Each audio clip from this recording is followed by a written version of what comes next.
그 크신 은혜와 사랑으로 우리를 지키시고 돌보시는 하나님께 감사와 찬송을 드립니다. 아버지 하나님, 또 오늘 등반하시는 우리 박정혜님 기억하여 주시고 하나님께서 주의 교회에 뿌리 내리게 하시고 하나님의 나라를 바라보며 끝까지 믿음으로 승리하는 주의 백성 되게 하여 주시옵소서. 아버지 하나님, 찬양대 아름다운 찬양처럼 우리를 돌보시는 하나님을 늘 높이고 찬송하는 온 성도들이 되고 교회가 되게 하여 주시옵소서. 하나님, 오늘도 하나님 앞에 마음을 담아 정성을 다하여 예물을 구별하여 드렸습니다. 우리의 것이라고 주장하는 것, 내 것을 드리는 것이 아니라 아버지가 주신 아버지의 것을 하나님께 다시 돌려드리며 믿음을 고백하는 주의 백성들의 예물을 받아 주시옵소서. 아버지 하나님, 우리 사랑하는 성도님들 어렵고 힘든 경제 상황 가운데 있습니다. 하나님, 필요를 아시는 주님께서 그 삶의 필요를 채우시고 공급하여 주시옵소서.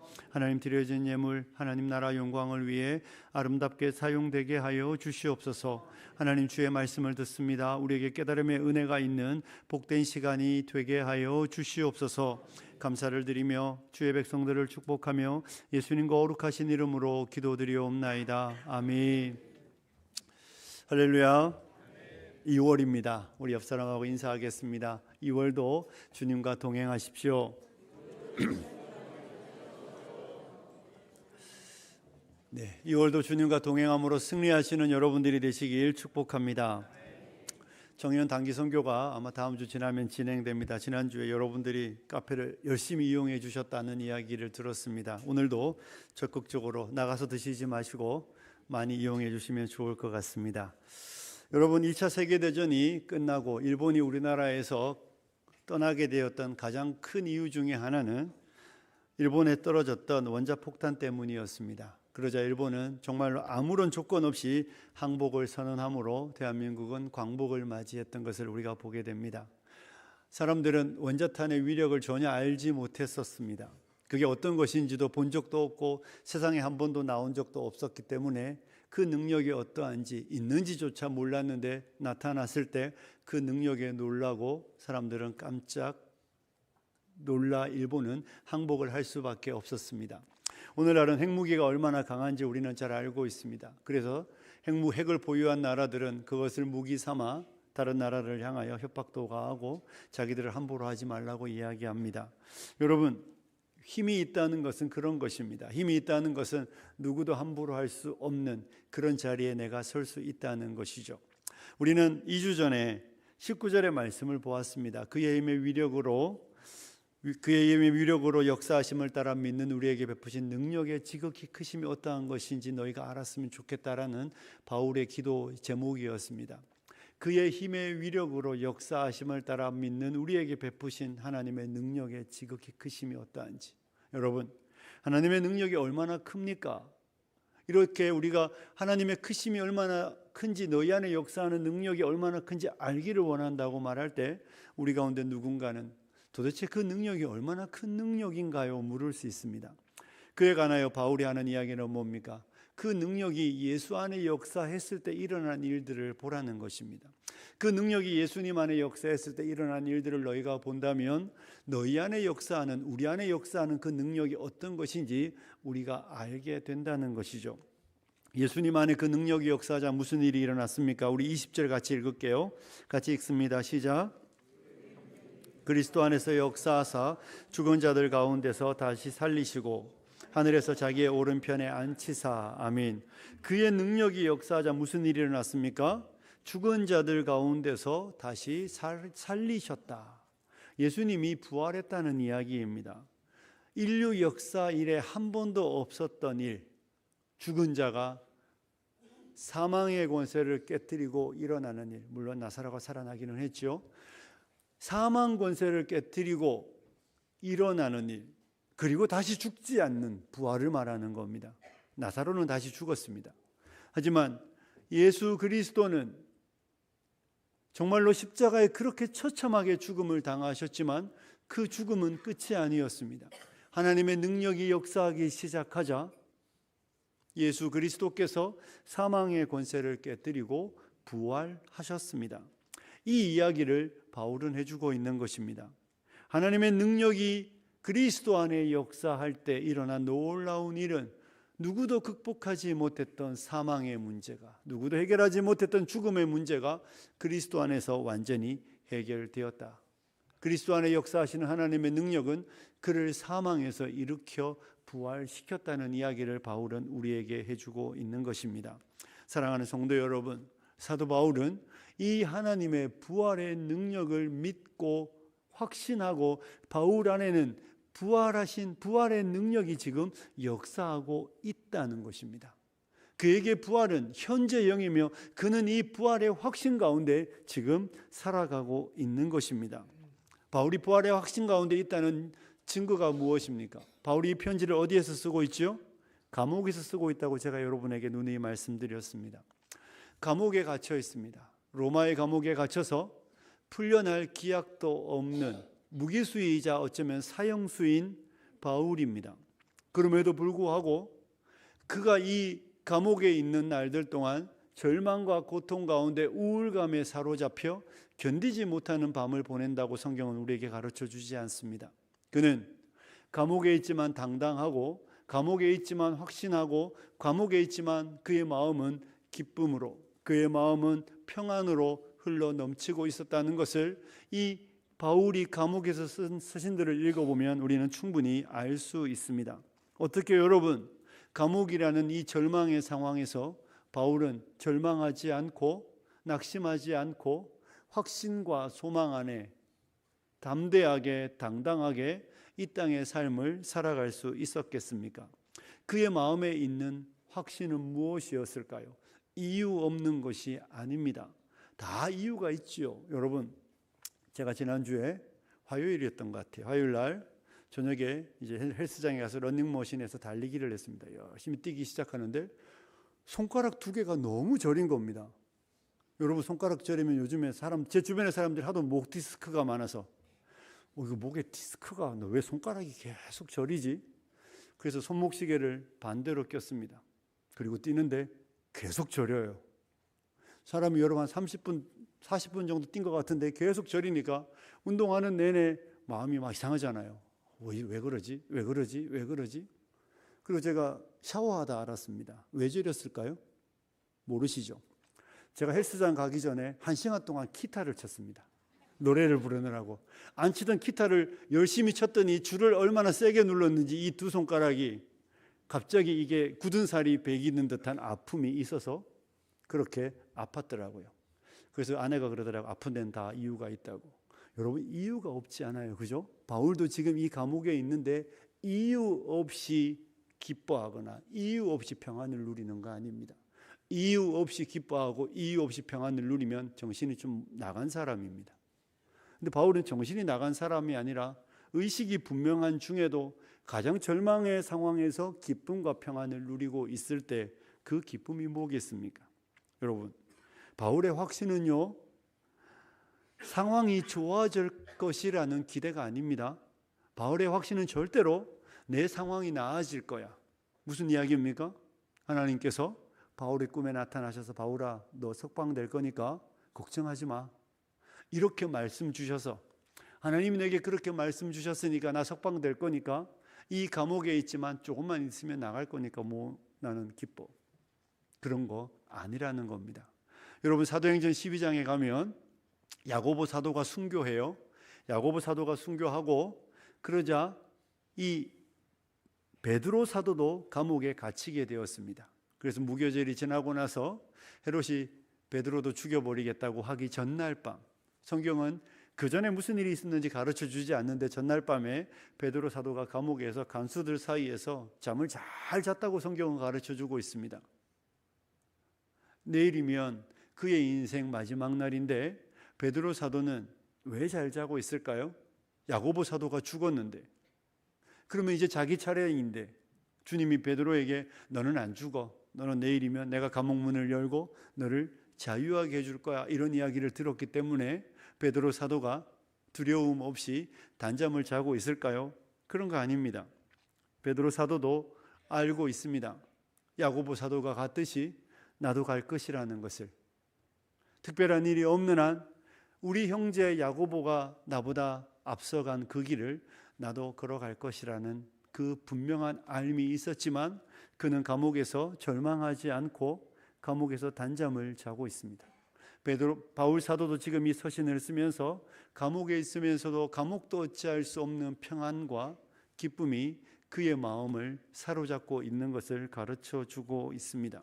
그러니 여러분, 이들이 가진 확신은 상황이 좋아질 것이라는 것에 대한 기대에서 오는 확신이 아닙니다. 이들에게 하나님이 주신 약속은 아무것도 없습니다. 이들에게 이 땅을 살아가는 날들 동안 그들에게 감옥으로부터 놓일 것이다, 너희가 더 나아질 것이라는 확신의 말씀은 없었던 것 같습니다. 그럼에도 불구하고 사도들이 이렇게 평안함을 누리고 이렇게 확신 가운데 서 있을 수 있는 이유는 그들 안에 역사하는 하나님의 능력이 그들로 하여금 부활의 아침이 있다는 확신을 그들의 마음에 심어 주었기 때문입니다. 그들은 죽음이 끝이 아니라는, 죽음이 마지막이 아니라는, 우리 구주 십자가에 그렇게 처참하게 돌아가셨지만 그 죽음이 끝이 아니라 하나님의 능력이 그리스도 안에 역사하여 그를 사망의 권세를 깨뜨리고 일으키셨던 것처럼 우리의 인생도 이렇게 답 없는 것처럼 비참하게 죽음을 맞이할 수 있을지 모르지만 끝이 아니라 하나님이 우리도 부활시킬 것이라는 확신이 이들 안에 있었기 때문에 이들은 그 절망의 상황에 절망하지 않고 이 소망 없는 상황에 낙심하지 않고 기쁨과 평안으로 이 삶의 현장을 넉넉히 이겨내고 있었던 것입니다.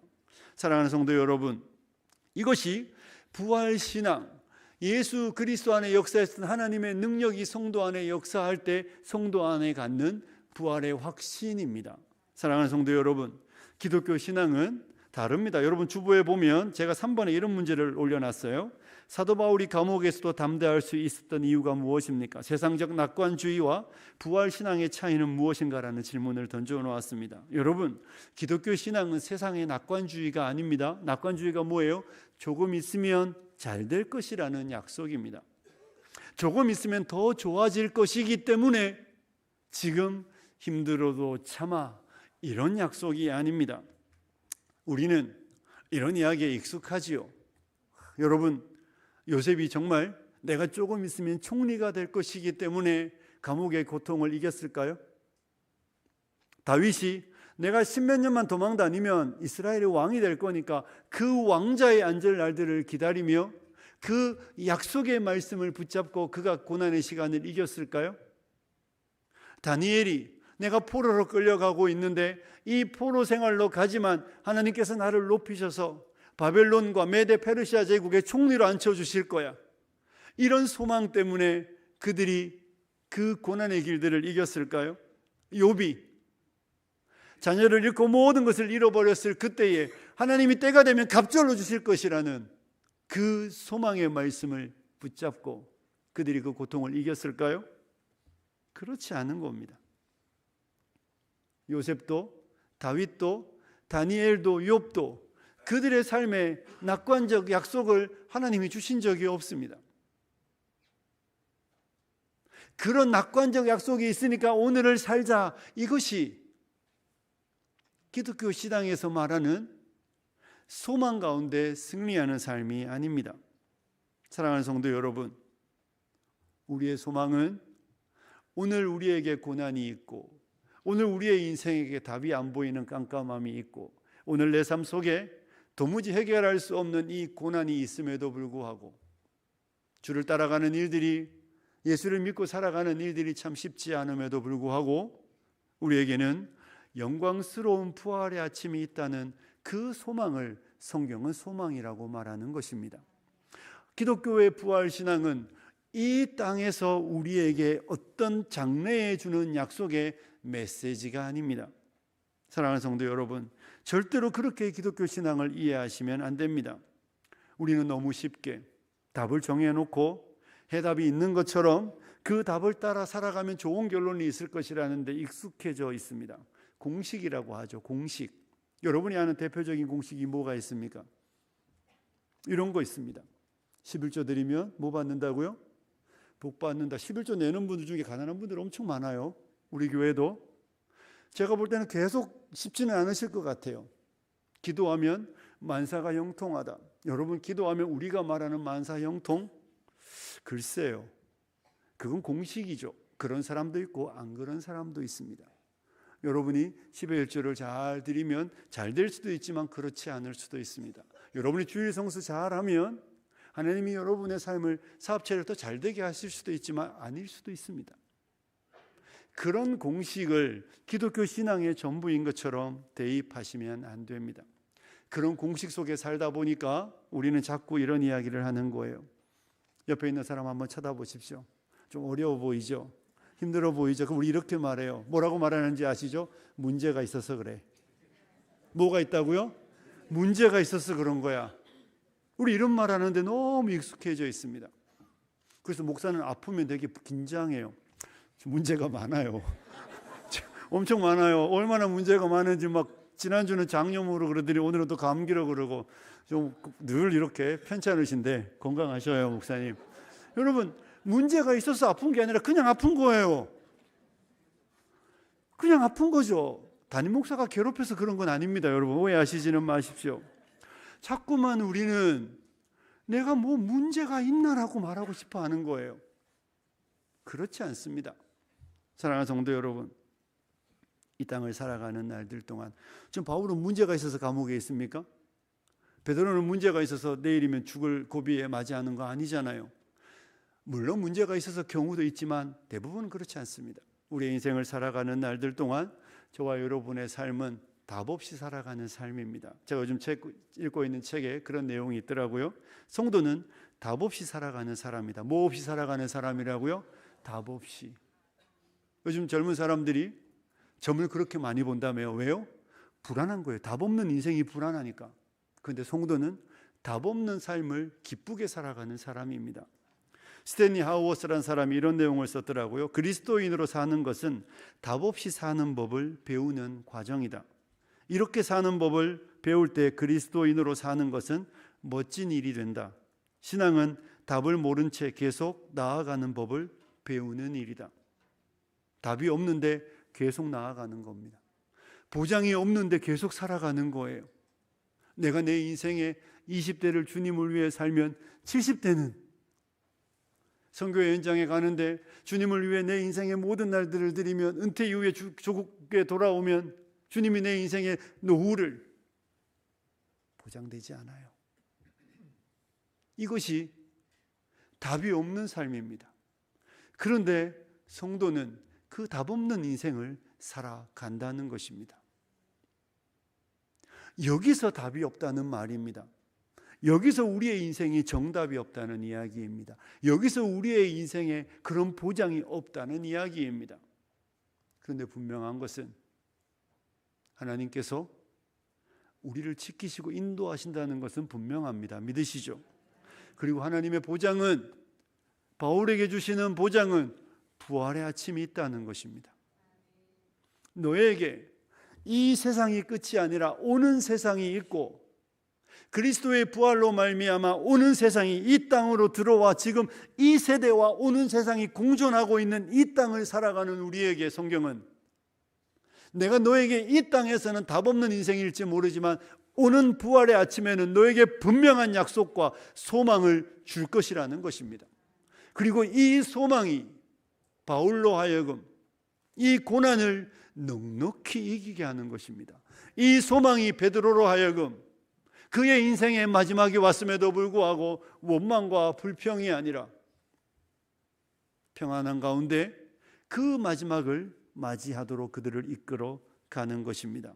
사랑하는 성도 여러분, 이것이 기독교 신앙 안에 부활을 가진 성도의 부활의 소망을, 부활의 아침을 소망하는 성도의 삶입니다. 여러분 안에 그리스도를 살리셨던 그 하나님의 능력이 역사하고 있다면 우리 안에 동일한 하나님의 능력이 역사하여 저와 여러분에게도 이 부활의 소망으로 우리를 이 곤란과 환난의 시절을 넉넉히 이기게 하신다는 사실을 믿으시기를 축복합니다. 하나님은 이 능력으로 그리스도를 살려내셨습니다.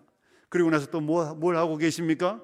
그를 하늘에서 자기의 오른편에 앉히셔서 21절 함께 읽습니다. 시작. 권세와 능력과 주권과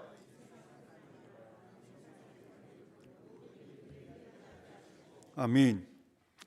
하늘에 앉히셔서 이 땅에 존재하는 모든 이름 위에 가장 높은 자리에 그리스도를 앉히셨다라고 말합니다.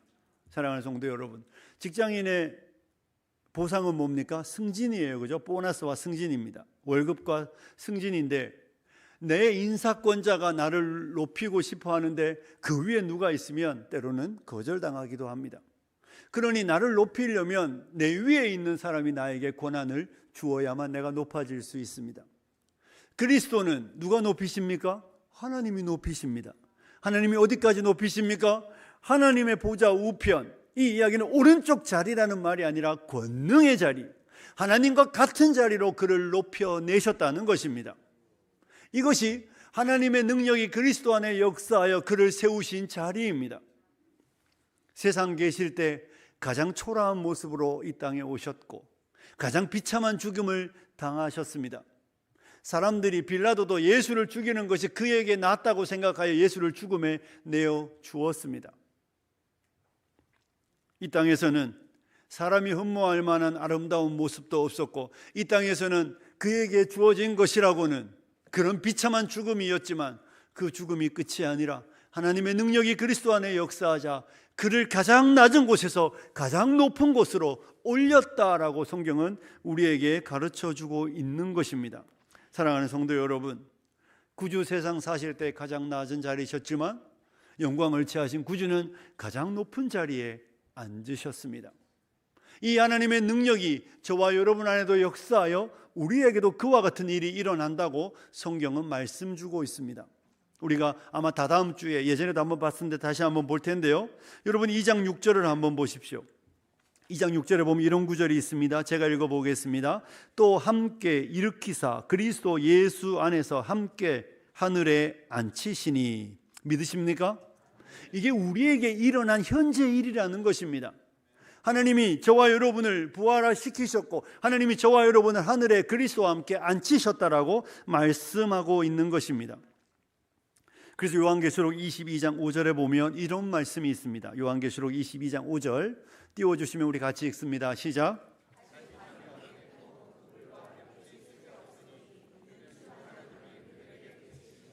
그들이 세세토록 왕노릇 하리로다. 아멘. 그들이 세세토록 뭐 한다고요?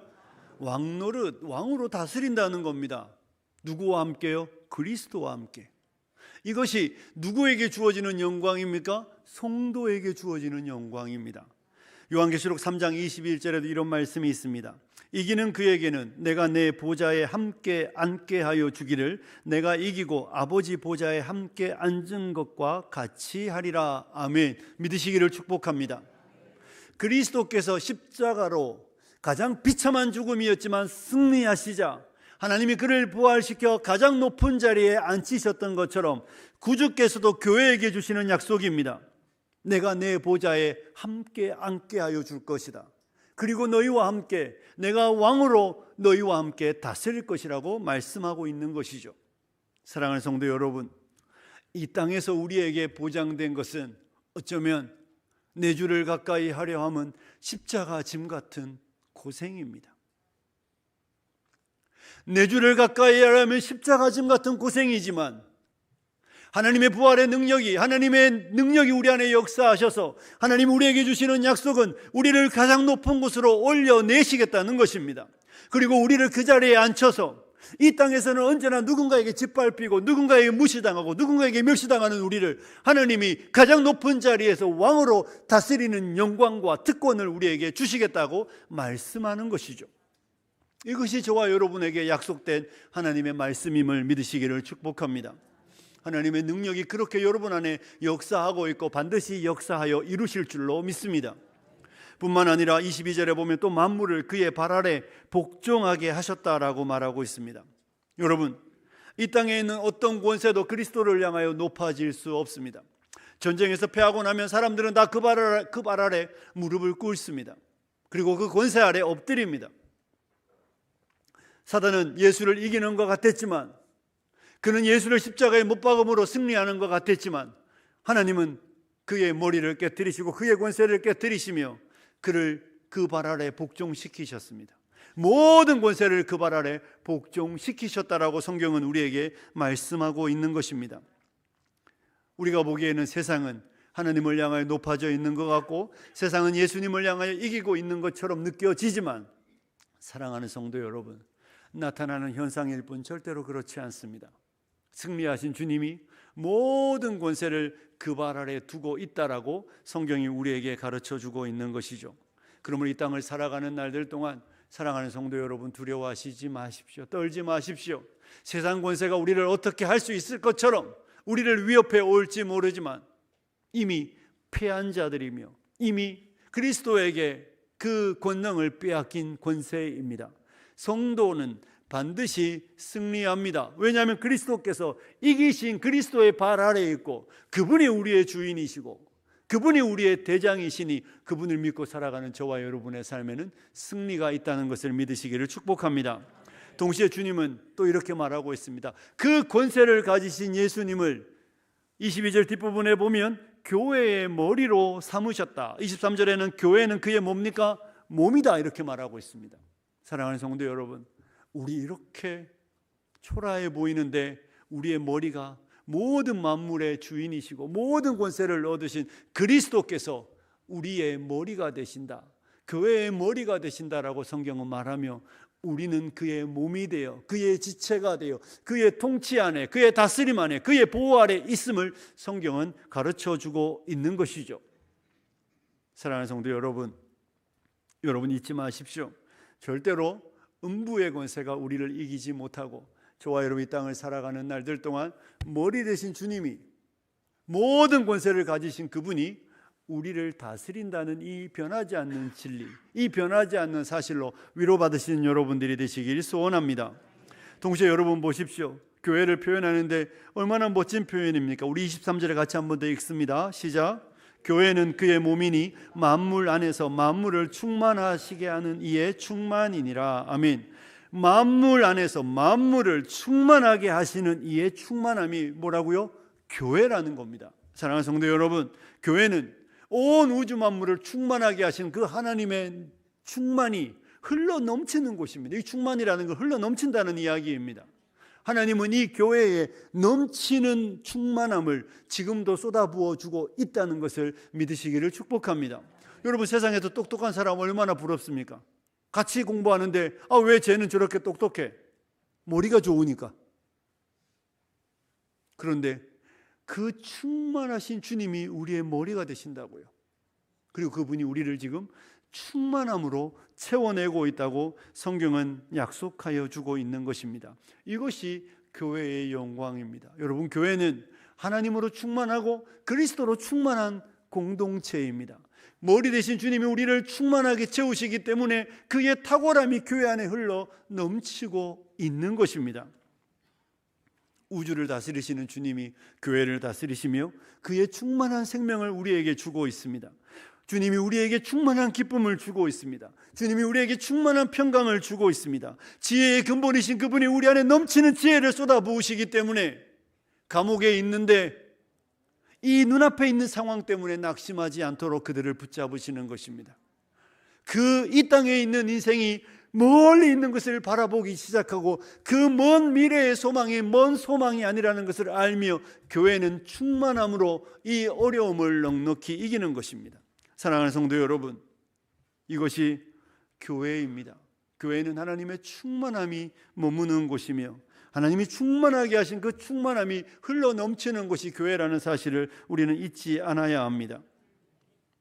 십자가에 달리신 주님 초라하셨지만 그 성령의 충만함을 입어 공생애를 넉넉히 승리하셨던 것처럼 교회는 그런 그리스도의 모습으로 드러나는 공동체가 된다는 것입니다. 사랑하는 성도 여러분, 그래서 하나님은 이 교회를 충만하게 하셔서 그분의 궁극의 목적은 무엇입니까? 세상을 변화시키는 것입니다. 믿으십니까? 하나님의 목적은 세상을 변화시키는 것입니다. 승리하는 믿음, 변화시키는 교회, 우리 교회 올해 표어잖아요, 주제잖아요.